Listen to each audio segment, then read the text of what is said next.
Profesor, ¿qué sanción social, digamos más allá de la legal, deberían aplicar los ciudadanos contra los corruptos?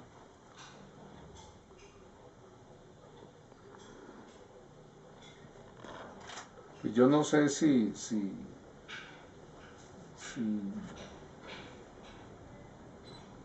volver con la idea de los recursos públicos, recursos sagrados y imprimir una tarjeta o como si usted ve en un restaurante sentado a un corrupto, pues se levanta y se va sin saludarlo. O se levanta y pasa y lo saluda, pero le deja sobre la mesa un papelito que diga invitación a dejar la corrupción atrás, o algo mucho más agresivo, usted no siempre ha sido corrupto. Re, pues reviva su lado honrado, recuerde lo feliz que fue cuando fue honrado. Y hay que trabajar mucho sobre las justificaciones.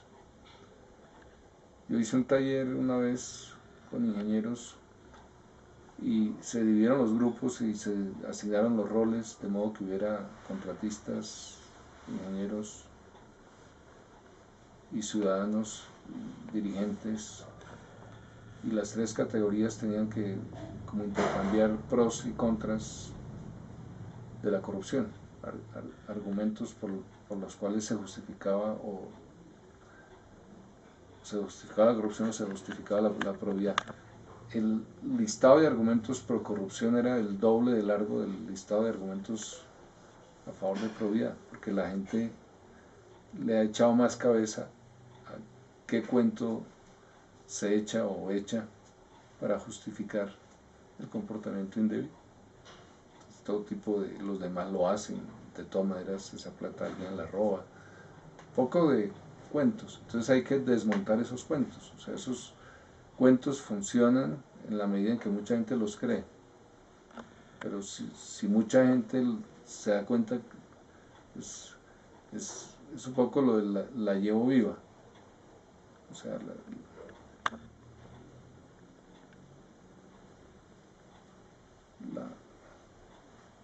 es decir, ahora hay un pedazo que debe ser telenovelas, literatura, artistas que muestren el conflicto moral del corrupto. Es decir, no, el mensaje no debe ser tan simple como corrupto igual malo, sino es corrupto atormentado, porque a ratos cree esos cuentos que se echa, ve feliz a su hijo gozando de la moto nueva que le compró, etcétera, pero a ratos pues se da cuenta que por ahí no es. Es como, sí, fortificar la capacidad de sentir culpa y de sentir vergüenza. Yo sé que a veces la culpa o la vergüenza llevan al suicidio y no estoy pidiéndole a los corruptos suicidio, o sea, su vida también es sagrada. Y hay que ponerle como optimismo pedagógico, es decir, que tratar de lograr que algunos corruptos digan yo no había entendido, pero ahora que lo pienso bien me doy cuenta que para eso tiene que ser muy auténtico, no basta con alguien interesado en la, sé yo,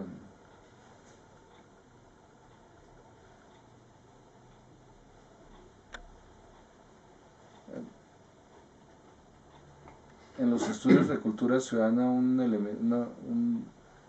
una cosa interesante es que ha ido cobrando importancia la respuesta de si actué contra la ley y mi conciencia además me dice que actué mal, pues acepto el castigo.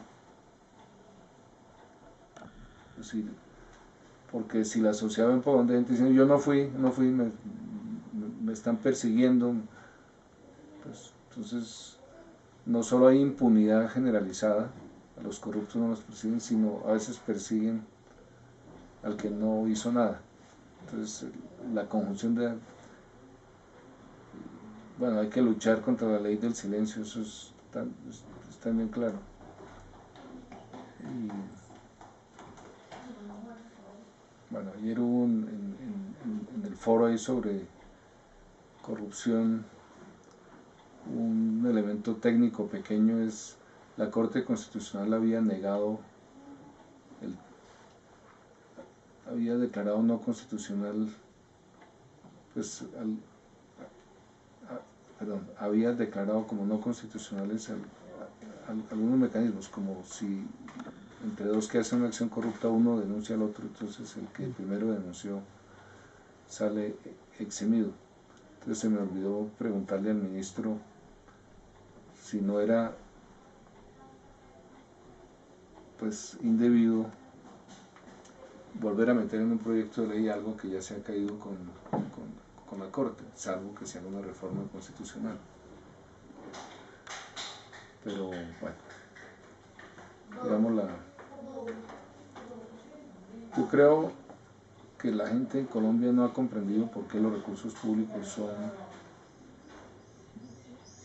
pues digamos, sagrados o más sagrados, o deben ser más intocables que los recursos de un particular. Y creo que el ejercicio que hay que hacer es como muy gradual, o sea, es robarle plata a un amigo, pues la gente dirá no.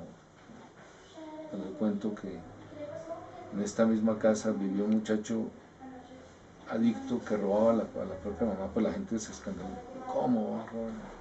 Entonces hay un primer paso, decir, no, es que si usted roba a una señora en el bus, pues es para muchísimos fines, es lo mismo que si robara a su mamá. Es igual de grave. No me venga a decir que es mucho más grave robar a su mamá que robar a cualquier señora que ande ahí. Y después hay que pasar de eso a la plata de la vaca, del esfuerzo colectivo, de la gente que reúne, que ahorra entre... Yo me acuerdo Bailarina en la oscuridad, no sé si la vieron en una película donde una obrera denodadamente va reuniendo en una cajita de galletas la plata para la cirugía de los ojos de su hijo. Y la película está tan bien hecha que cualquier ser humano de cualquier tradición religiosa, cultura, llora por lo sublime que es la madre y lo injusta que es la acción de robo que sufre. Y pues hay que lograr como ese sentimiento de universalidad. Es decir, porque el otro es como un juego de ladrones y policías alrededor de la ley. Entonces que no, que usted se hace en la esquina y que yo no miro, yo cuento hasta 3 y cuclí, cuclí. Entonces, agravar las penas a veces funciona, es como un recurso un poco simbólico, pero se desencadena una competencia. Entonces viene el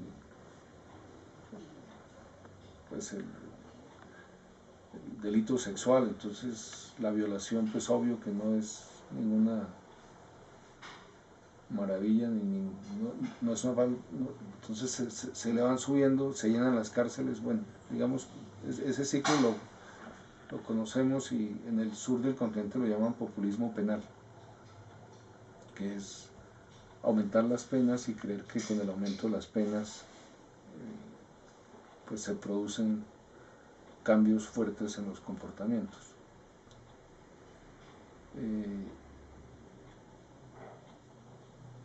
Hay que encontrar alguna manera de animar el conflicto moral en el corrupto que lo tiene.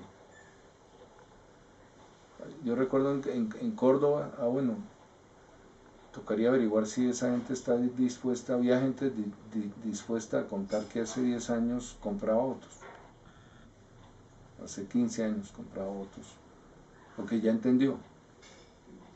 Entonces, por ejemplo, hay localmente una forma de corrupción, pues que es decir, ahí veis la paradoja, para unos es como obvio que comprar votos es corrupto, pero para otros algo así como que si sus intenciones son buenas, el que compre algunos votos, al revés, es como la condición para promover una causa buena. Entonces, es una cosa muy, muy colombiana, la gente por amor a la familia, por corregir una injusticia, por sacarse el clavo frente a una injusticia que le cometieron, etcétera, pues como que endereza la mirada y el hecho corrupto, entonces ya no es tan grave. O sea, hay un artículo de un psicólogo Bandura que se llama Moral Disengagement Mechanism o algo así, parecido, sobre cómo uno desconecta los mecanismos psicológicos morales, y lo primero que pone es justificaciones, fueques. Lo segundo que pone el lenguaje. Llamemos eso un secuestro, no, eso es una pesca milagrosa.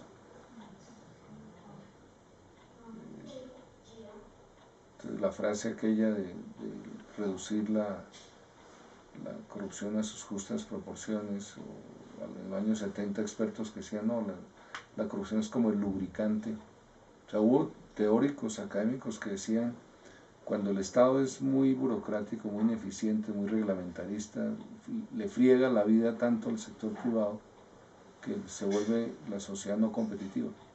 Entonces, echémosle un poquito de aceitico corrupción. Mire que el trámite que duraba 9 meses le va a durar a usted 5 días. Cuesta, pero cuesta menos que la diferencia de costos. Y viceversa, el que extorsiona diciéndole, si usted quiere esperar la fila ahí del...